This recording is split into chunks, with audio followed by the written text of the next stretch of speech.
In this video tutorial, we'll show you how to migrate from Untitled to HubSpot. Start off by selecting your current CRM platform.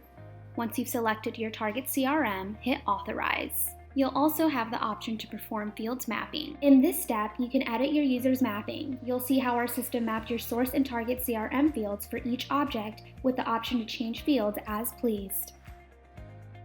When mapping, you can operate with your choice of simple or advanced mapping mode.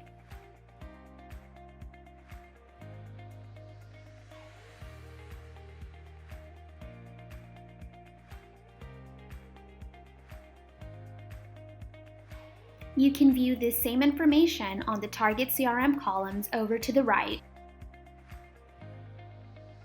When clicking on the given tabs, you'll have a list of source CRM fields for this object. You can also change the mapping from one field to another. Click Save Changes once you're ready.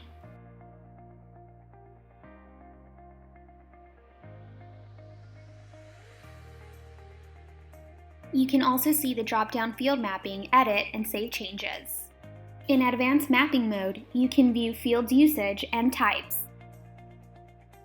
If you see that a field is complex, it means you can have more than one field of this type and can migrate several of the fields into one. For example, phone numbers. In order to make sure all phone numbers are migrated, you can insert this kind of priority by selecting all of your phone number fields. If any are empty, at least one field that has a value inside will be migrated. Now you can start your free sample migration. If everything looks good to go, click Start Full Migration. The migration process will take a while to complete. You did it! Migration complete.